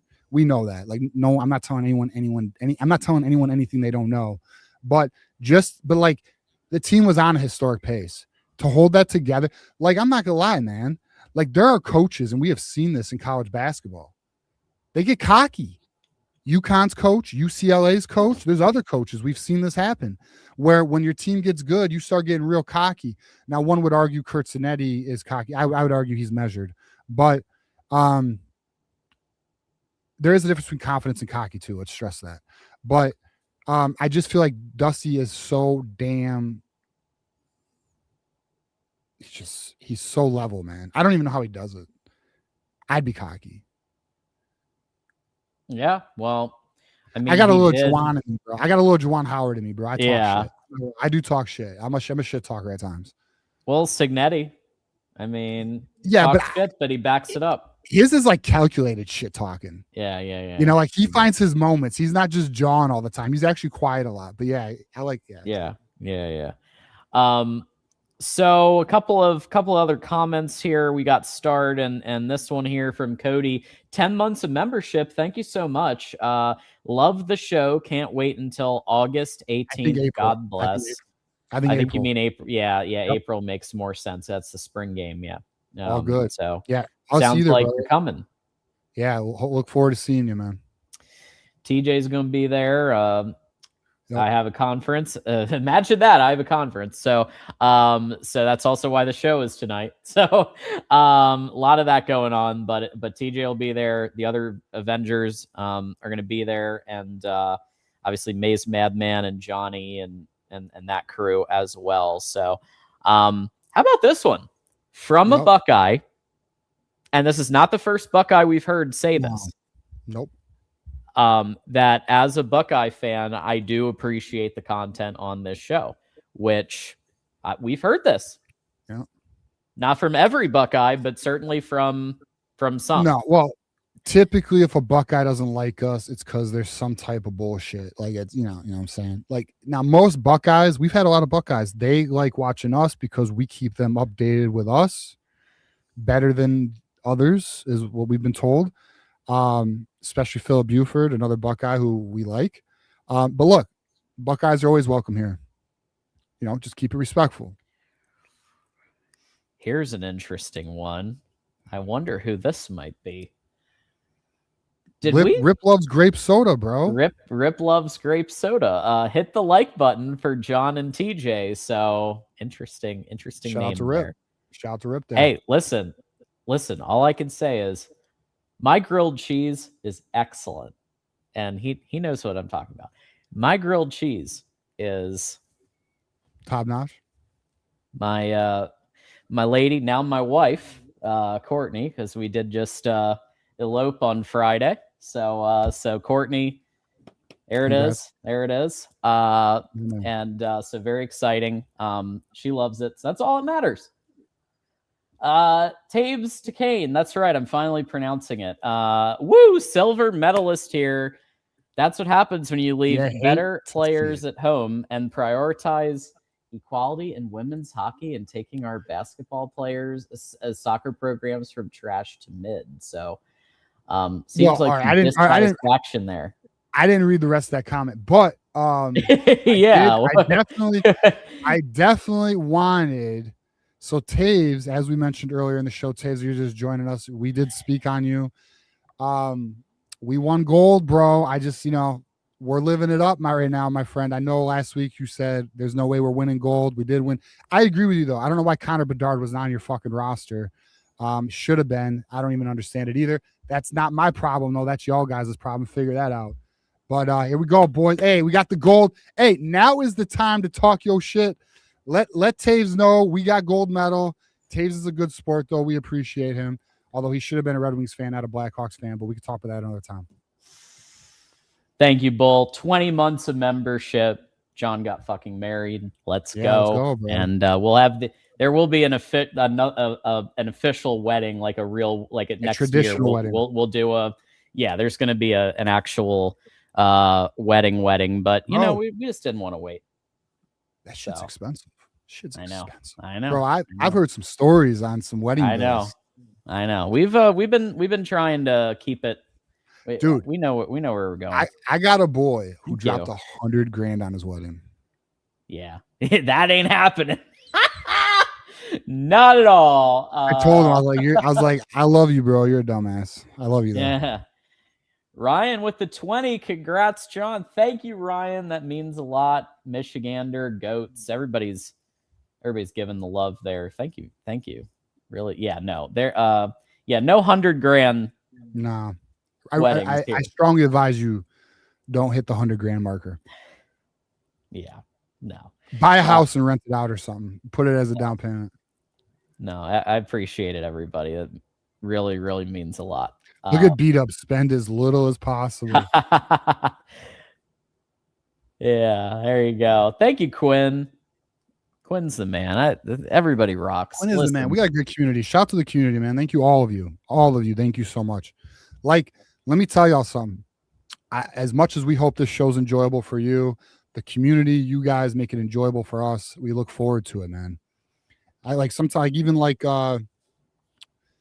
not today so much, not that I wasn't looking forward to the show. I was just busy as shit. But last week, Tuesday, I was like, man, can't wait to talk ball with the boys and fucking do the damn thing, man. So it's just something, very nice for all of us to enjoy together. Yeah, it's an awesome community. I mean, there's really nothing. I've never seen anything like this. For Michigan YouTube, yeah, I've only seen it like there's like political communities, like on YouTube, or there's there are a few. Yeah, I mean, there's definitely community, but y'all are real. But there's really not. There's really, like, in terms of sports wise, there's not a lot of like this. Like, I could go to any like whether it be a pro team, there's not like some of the top podcasts, they don't got this. So again, thank you. Shout out to all y'all. Y'all make it happen. So thank you. Thank you. And obviously, to continue on how awesome this community is and the shows, it's so awesome that we now are signing, as of this upcoming Tuesday, the next episode of this show, we have a new sponsor coming. So very excited about that. And that's because of this. That's because of everyone who makes this happen. This isn't just like TJ and I do like put on these shows. We do the best job we can, but especially at this time of year, the community is important. So especially when it's like, before the show we're like, we have maybe 2 things to talk about, maybe 3. So the community really helps these happen in February. Yeah, because we're already at an hour 20 right now. Like, that's the other thing too. It's impossible to do it under an hour. Like, there have been shows where me and John are like, we might have like a 45, 50-minute show today. No, we haven't had a 45, 50-minute show in years. Maybe when we first started. Plural. Yeah. When we first started, we did. Maybe, yeah, I think so. At least a year and a half since we had under an hour. Wait, I don't mean to cut off. Did Taves bring up the 3-on-3 hockey? Because I see someone saying I don't like the 3-on-3 hockey. Did Taves bring it up? Let me look. Taves, you did. See? There it is. Right there. See? What did I say at the beginning of the show? Taves, brother, I understand. I've seen the Canadians. I've seen you guys upset about this 3-on-3 thing. But I want to ask you an honest question. If y'all won in overtime 3-on-3, would you really give a shit about 3-on-3 hockey? Because I don't think you guys would. I just don't think you would. But I think it's a problem now because y'all lost. It's a little bit of Ohio State-itis going on right now, bro. We don't want that. It's a bad disease to catch. What would the alternative have been? 5-on-5 hockey, how it's supposed to be played. Traditional 5-on-5. And it used to be that way. They adjusted the rules. Actually, I believe last Olympics was 4-on-4. For overtime? And listen, and the NHL does 3-on-3 overtime. Do I think, like, now in the playoffs, I believe in the NHL playoffs, it's 5-on-5. I don't think it's 3-on-3. I'm pretty sure it's 5-on-5. The Red Wings haven't been there in so long, I forget the rules. But do I agree hockey obviously should be played 5-on-5? Yes. Listen, Michigan is hockey town. I grew up playing hockey, played hockey my whole life. So, I do. But, like, the rules are structured the way they are. You can't be mad at us for that. You guys, unfortunately, didn't step up. On top of this, and I know you know this, Taves, and again, all love. It was 5-on-3 and y'all didn't score. Well, that's a you problem. Respectfully. You know what I mean? Don't get that Ohio State-itis. You don't want it.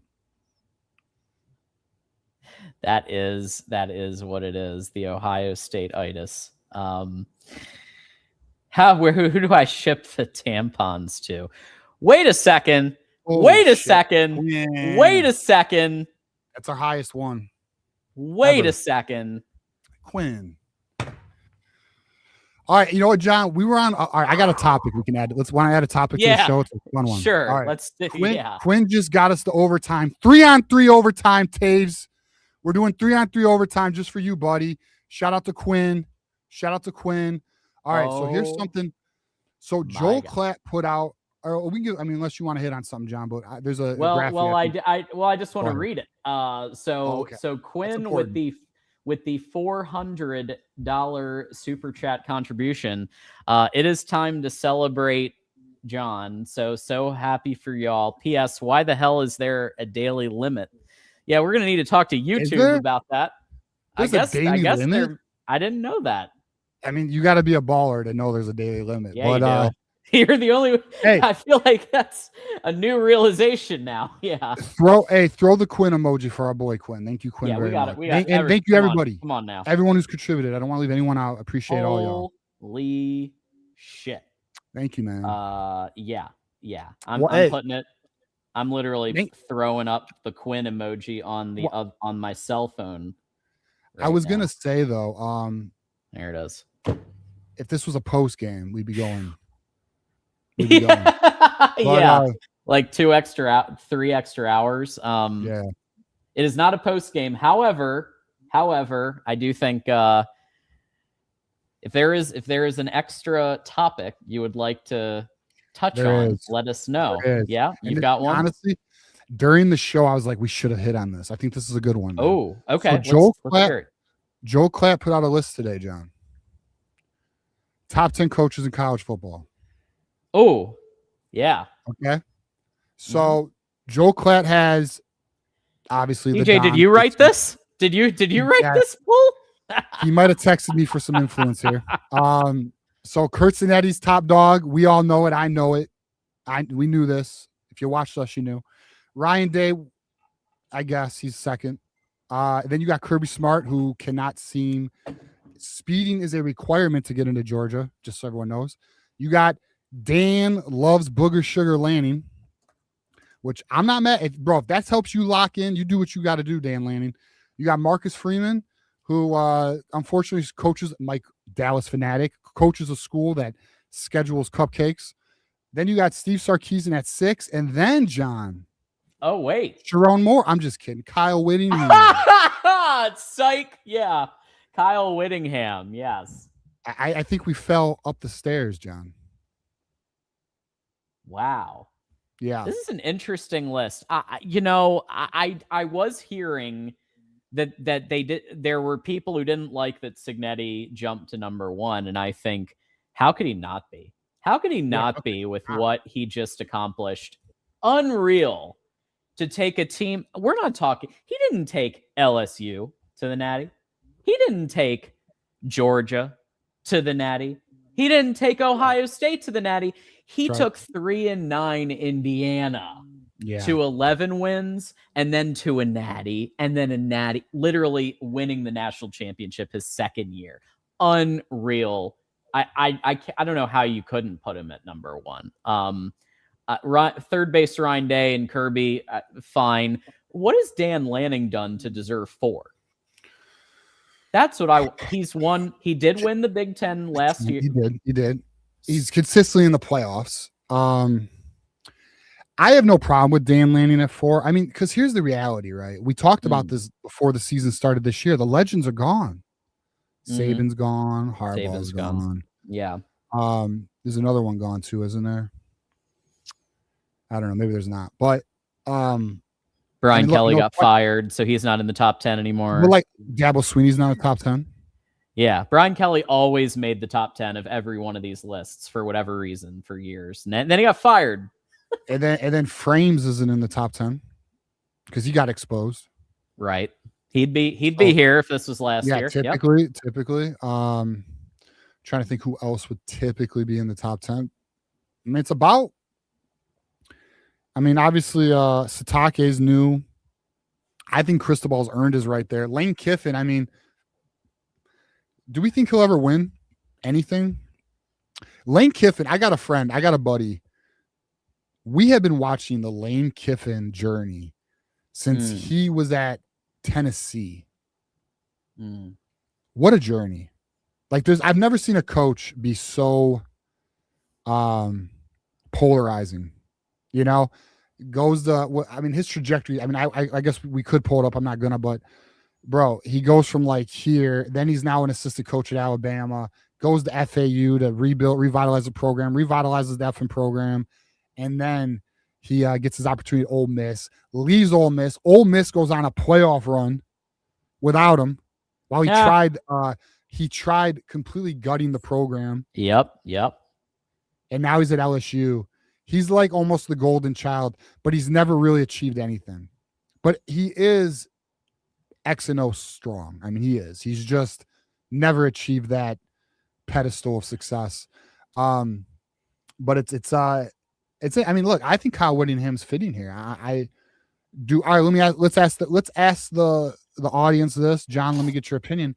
Do we think Kyle Whittingham is too high, too low, or just right? I think top 10 is fair. Yep. If they were, I mean, in previous years, this list included, like I said, Brian Kelly. Yep. It included James Franklin. I mean, just frauds. Our guy, straight up frauds. Our guy Mikey MD brings Kalen DeBoer not in the top 10 either. This is true. Kyle Whittingham has won multiple conference championships. That's right. And he's beaten USC. He's beaten USC. Oregon. He's beaten Oregon. He's won big games. So I think he's fine at 7. I'd be open to an 8 or 9 or 10. I'd be open to a 6. Have a good night, Ryan. But see you, Ryan. Yeah. No, listen, I like where it's at because Kyle Whittingham's got Sarkisian has been to the playoffs, right? Marcus Freeman's been to the playoffs, even though they have a stupid rule now where they're automatically in if they're a top 12 team. Dan Lanning, I think Kyle Whittingham's exactly where he needs to be. But it just goes to show you the landscape of college football and what Michigan has.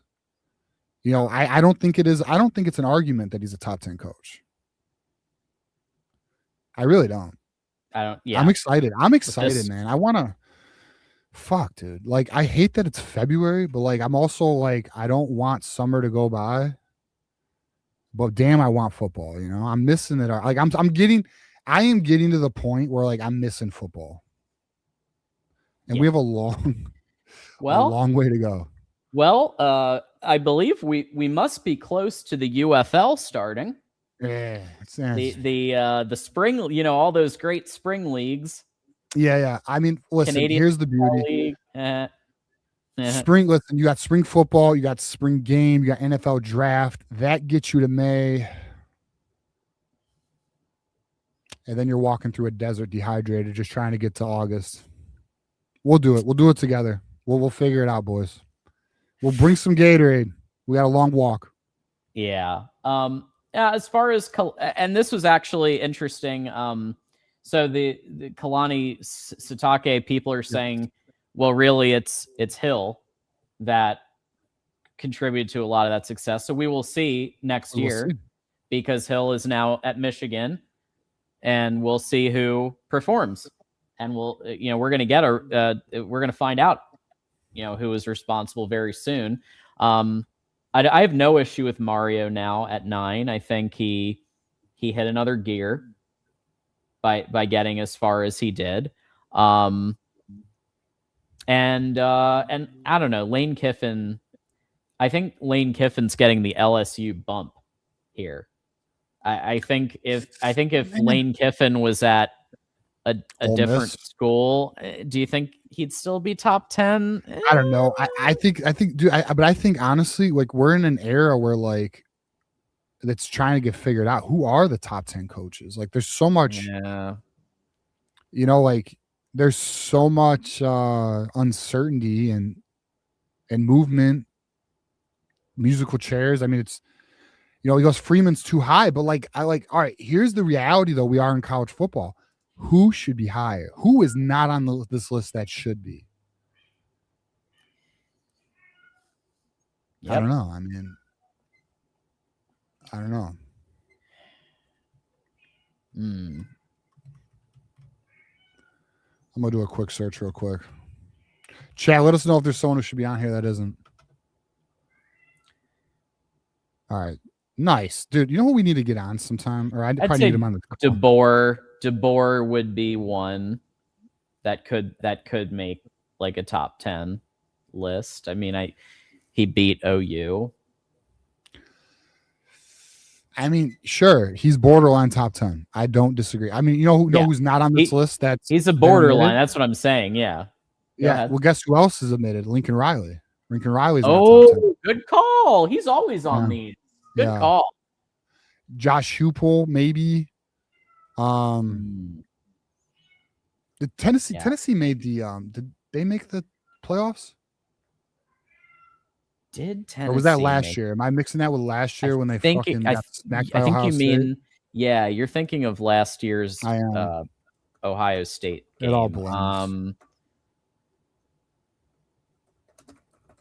In 2025, they were 8-5 and they lost to Illinois in the Music City Bowl.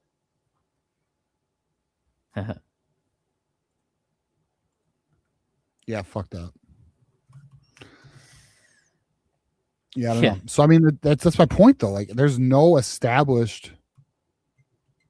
There's just no the established coaches are either trending down or retired. Yeah, I think this is. I actually don't have too much of a problem with this, this list, but I might say maybe Lanning dips a little bit. Maybe you throw DeBoer on there instead of Kiffin. Maybe you flip Kirby Smart and Ryan Day. Kirby Smart has won 2 national titles to Day's 1. He's won SEC championships. He's won big games as recently as this year. I'd say Kirby Smart has been a more consistently good head coach than Ryan Day. I'd probably put Kirby Smart 2, Ryan Day 3.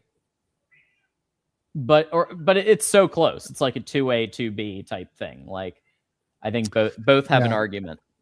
Yeah, I don't have an issue with it. I mean, yeah, no.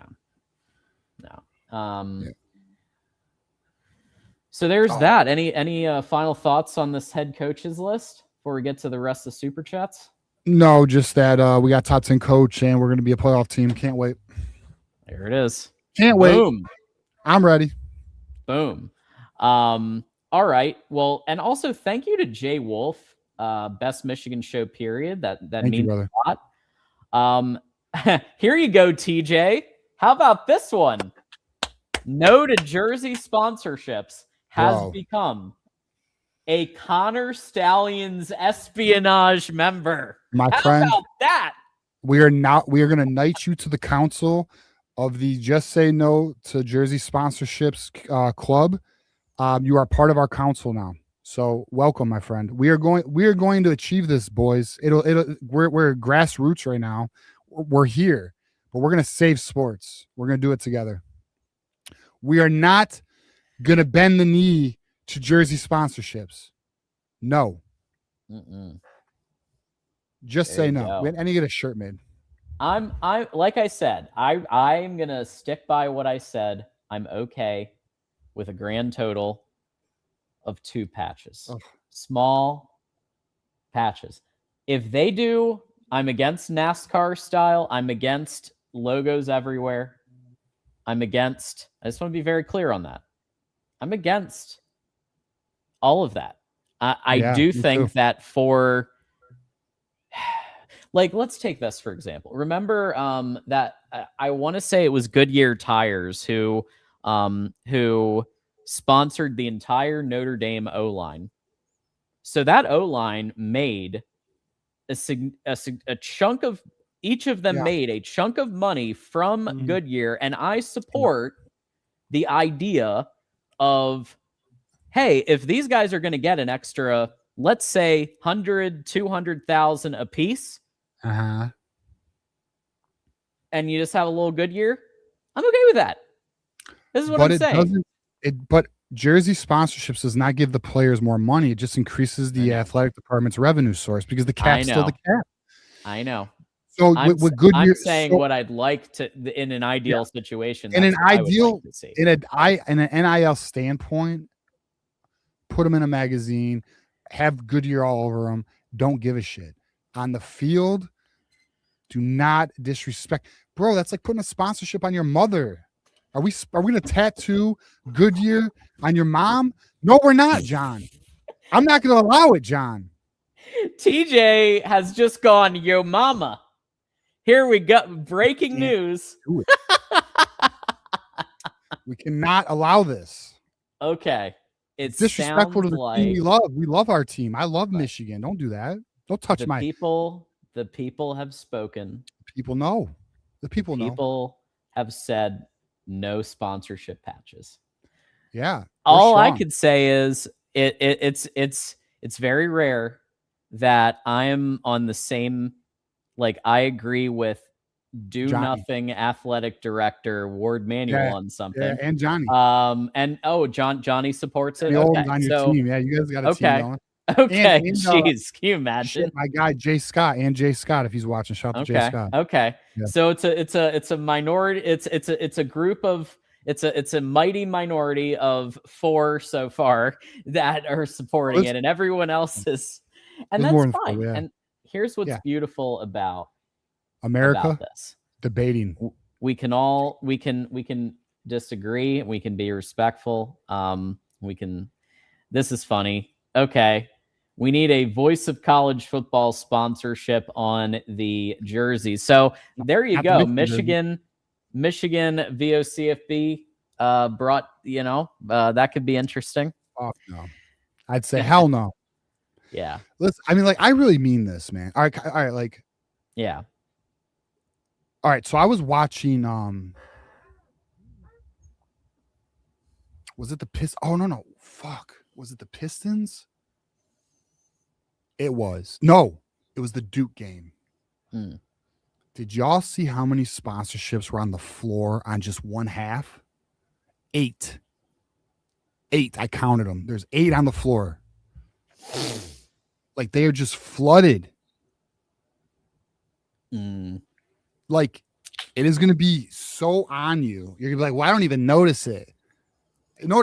All right, John. See, you got me going. You got my buddy, our new counterstands is espionage. You got me going. So listen to this, right? You know what the argument I hate? Well, you don't notice it. You don't notice it after like 2 games. Well, my friend, you didn't take psychology. You must not be aware of how the subconscious works. You're still taking in the logo. You are still, I don't want to go too deep into it, but like essentially you are building a familiarity and a loyalty to that brand, whether you realize it or not. And they keep marketing it to you. They keep throwing it at you. And then when it's time to purchase whatever brand, whatever item that brand represents, you're going to feel a comfort to it. And you don't know why. It's because it's been fed to you since a child. Do not fall for that. There's a book written. What was it? Let me find this book.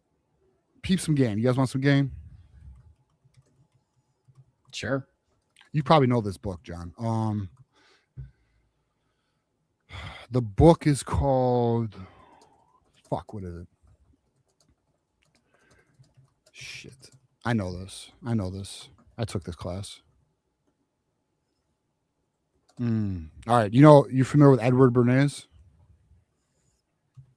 What's the book called? So Sigmund Freud had a nephew by Edward Bernays. He made a book it's regarding marketing. It's actually like the blueprint to marketing agencies. I think public relations. Oh, fuck. Am I wrong? Or is it propaganda? Which book was it? There's a few of them. It's propaganda. Propaganda is like early one, yeah. Was that it? Am I drawing a blank live on air right now? L on me. No, I think it's propaganda. It is 1928. It is. So Yeah. this book essentially tells you how to control consumers. Fuck that. Learn game. Don't get caught. But so like, look, I took business. I don't like marketing tactics. I mean, I don't mind like the occasional commercial. Like, that's fine. Like, I have zero issue with a company sponsoring. That's fine too. Like, but do not throw it at me everywhere. Don't throw it at me at kickoffs. Don't give me 75 commercials. Quit. You want to, we got to shorten the game, but extend the commercial breaks. What are you doing? Stop it. You want to put it on my jerseys now, so I always look at it and I never not look at it. I am not for sale, John. All right, that's my rant. Love today. it. I'll have There you more. go. Don't worry. We got a long off season. There'll be plenty. There you go. Taves, did we read this one yet? So $6.99 Canadian, win or loss, 3 or 3 is lame. Round robin fine, but not medal games. Not at all claiming we would have won if it were 4-on-4 or 5-on-5. I'm not a homer. Well, all right, Taves. All right. So this has been, and I brought this up at the beginning of the show. This has been like a lot of Canadians are like holding up on this. Well, okay. Is it lame? I don't think it's lame. It's just you don't like the structure of it. But it's unfortunately, it's the structure of everything in hockey right now, except college and obviously youth. But pro games, 3-on-3. So all right, you don't want a championship decided in something that's non-traditional. And then you say, well, not claiming we would have won in 4-on-4 or 5-on-5. Look, I think it's fair to say you guys outplayed us most of that game. I mean, I don't think anyone would disagree that Canada kind of No. We all know we did. Hellebuck saved our ass. Can we know this? We know this. Shout out to Michigan. Shout out to Commerce, by the way. That's where he's from. But brother, it's structured how it's structured. Like, just take your L and get better. Like, and like someone made a good point. Someone made a great point. You guys are better in 3-on-3 than us. Connor McDavid, Nathan McKinnon, Celebrini, who I love. I'm a big San Jose Sharks fan because they killed my Arizona Coyotes. But like, you guys have the players to dominate. We have Quinn Hughes. We got the Hughes brothers. Obviously, that's great. But like, you guys have the length and the athleticism and the speed. You should have dominated. You didn't. It is what it is. Take your L. We'll see you in 4 years, son. Boom. And last but not least, TJ is not for sale. Nope. Straight from Tom Bouchard. Not doing it. I could not. Well, with that said, so thank you to Tom. Thank you to Taves. Thank you to Quinn. Oh my God. Y'all are, thank you, Ryan, everybody. Y'all have been so awesome today and every day, but like this one extra special, obviously, for many reasons. Quinn's gonna fight. Me and Quinn are gonna be battling. Yeah. He says he wants to sponsor Team 44 right by the Big Ten patch. Come on, Quinn. Yeah. Come on, Quinn. Oh, he's just messing around. I know. It's all fun here, and goats and everybody. So, y'all, thank you. Means the world that y'all are here. Means the world that y'all are being here. And hey, dude, Sharonly fans is back. Bro, we got to do. I don't know if now's the time, but we definitely. That's hilarious, J Wolf. We definitely need to do a username power ranking. We got Sharonly fans. We got no to Jersey sponsorships. We got a bunch of. We got Captain Stabbin in the house. I mean, I don't know if he's here tonight. Right. There it is. Sharonly fans, one of our newest emojis, of course. Yeah. And so thank you to that. And that's by the way, he's Those Who Stay Will Be Champions member. So thank you for being that. And another one here from Taves. If I pointed out that we outplayed you, that would be excuses, but I'm not saying that at all. And no, we're no better at 3-on-3. It's a coin flip. I don't know. All right, 3-on-3 is not a coin flip. Like the most typically Taves, you know this. Typically in 3-on-3, the most talented team wins. Typically, okay. So it's not a coin flip. The reality is though, USA is a good team. You guys just have more depth. So all right. So I'm making the argument for him. So his argument is, well, because we have more depth, and you guys only had to, utilize 3 players to. Sure, but I guess here's where I'm at with it. All right, let's say the outcome flipped. You know what I would not be saying? Like, let's say we dominated the game and we lost in overtime the way they did. I would not be saying, well, that damn 3-on-3 rule. Remember Taves, I know you know this. Remember when they used to decide it by shootouts? Does anyone remember TJ Oshie's famous shootout run where he hit like fucking 6 in a row? Because in the Olympics, you can keep throwing out the same guy. Should you win in shootouts? No. I have nothing wrong. I think there's nothing wrong with 3-on-3. I mean, I'm not anti 5-on-5, clearly, but hey, 2XL. No to jersey sponsorships. 2XL. He says he's gonna make me a jersey. My man. Just Nice. say no to jersey sponsorship. Maize and blue, though. Maize and blue shirt, maize. Let's get it. So yeah, I don't know. That's my opinion on it. Like, remember they used to do the shootout. It was World Juniors. Was it? Shut up. I thought that was the Olympics. Was that not the Olympics? How long ago was that? TJ Oshie shootout performance. No, it was the 2014 Olympics, bro.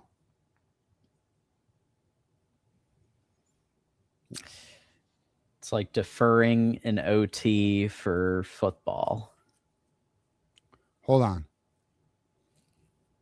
Yes, it was 2014 Sochi Olympics. Get out of here, Taves. 2014 Sochi Olympics, son. There you go. World Juniors.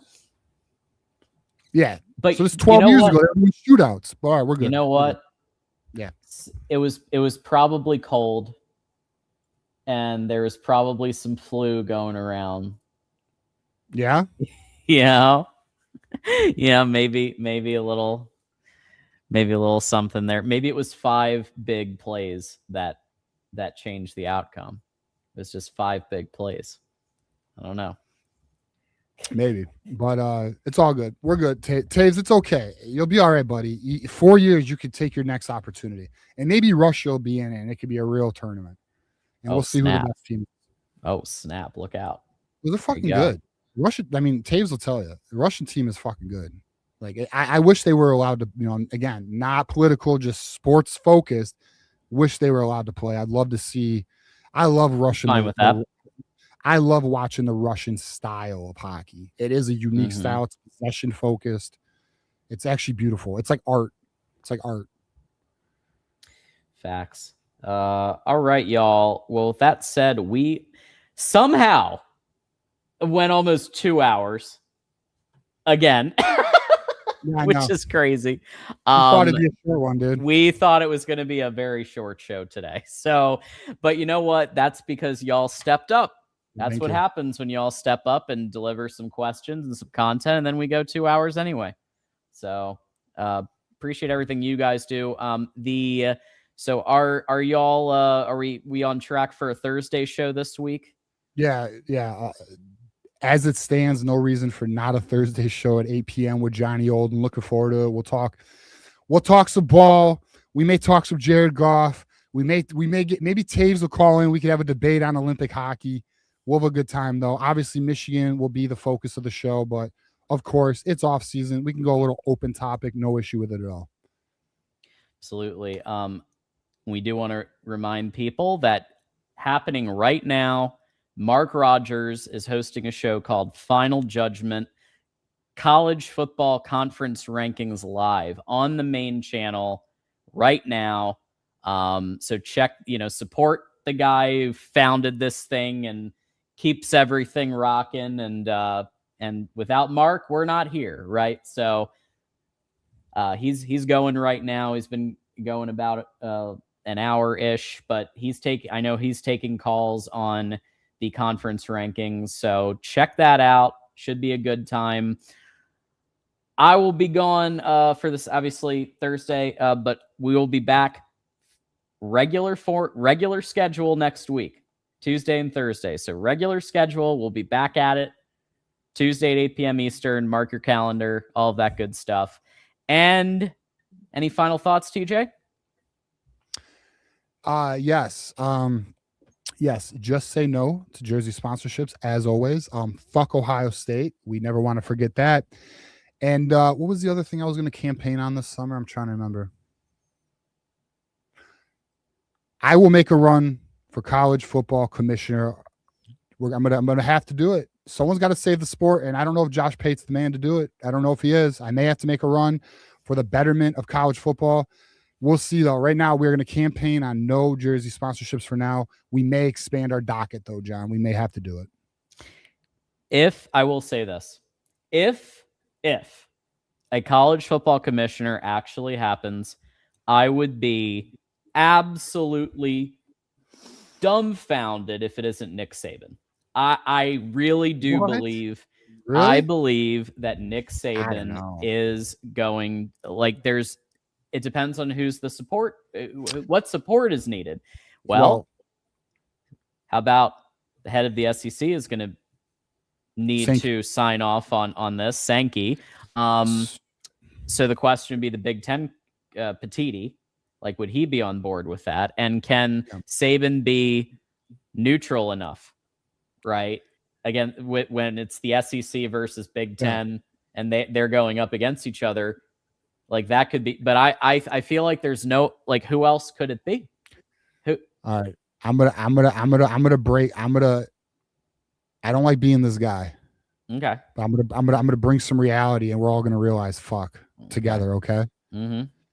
They ain't gonna pick someone who's for the good of college football. They're gonna pick somebody who makes the TV networks happy. It's going to be a TV network influence. You know what it is? Like a former TV executive. Kind of like what they did with the Big Ten. With the Big Ten, with Petiti. Right. Yes. I fully anticipate that would be my expectation. It ain't going to be a Nick Saban. It ain't going to be someone who loves college football, bro. It's too political. They have TV broadcaster. They have agendas and profits they got to push, and it ain't for the betterment of the game. Unfortunately, and this is why we have to unify as sports fans, because we can really change the trajectory of this shit. We really could. I mean, like, I understand I understand I'm fighting a cause that may not have the most importance in the world. I understand this, okay? But I'm just saying it could be better for us. It can. We're allowing all of, and I know you know what I'm going to say, whether you agree with me or not on any of the other shit I said. We are all watching the quality of every sport and every league we love deteriorate. There's no denying that. We can unify. We can stop it. If we were to unify and be like, look, this is unacceptable. This is unacceptable. We're not giving another dollar. We're not this, and this. They don't have a choice. Without us, they got nothing. Never forget that. There it is. Hey, SpongeBob, Mikey MD with the 10. Good night, fine Michigan men. Good night. Always love your SpongeBob avatar there. Looks like SpongeBob had a good night. Quality program. Yeah, love that. So we'll see some of you over on the Mark Rogers show in just a little bit. And with that said, thank you everybody for the kind words and congratulations on the marriage. And I'm obviously thrilled and over the moon at the moment. And it's only helped because all of you are so cool and congratulatory and all that stuff. It means the world. So thank you. And there we go. Well, until next time, it's always go blue. Always go blue.